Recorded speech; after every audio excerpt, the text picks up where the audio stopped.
材料：鱸魚1條，先用刀刮去啲鱗，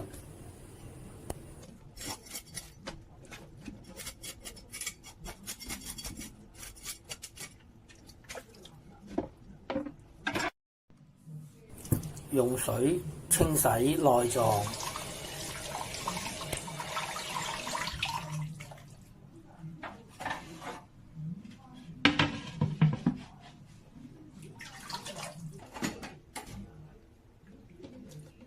用鉸剪剪去魚尾同埋魚頭，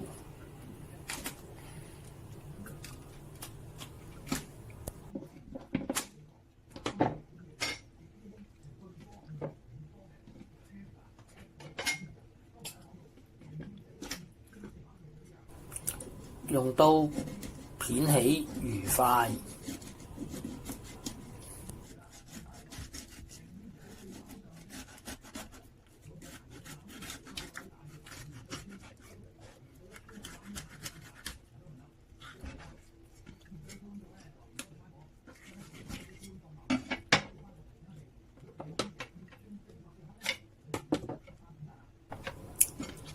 反轉再片埋另一邊，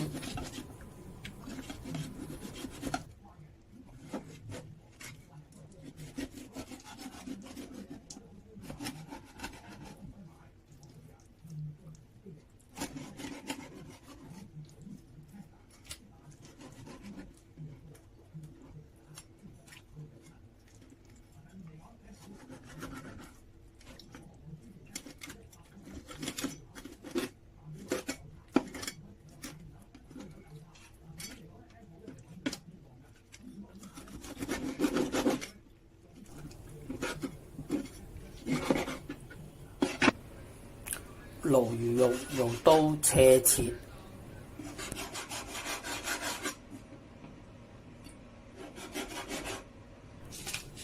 魚肉用鹽醃10分鐘，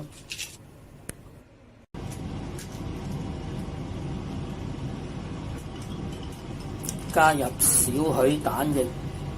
撈勻啲魚。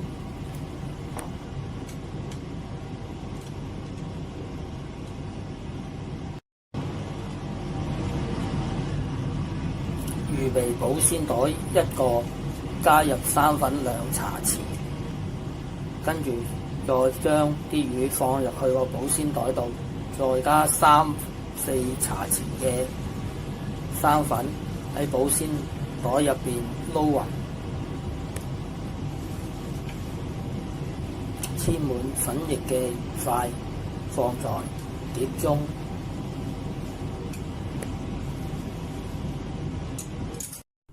落油爆香啲薑，跟住再落啲魚塊，魚塊煎到金黃色，反轉就再煎，啲魚都變咗金黃色啦，咁就可以畢起㗎啦。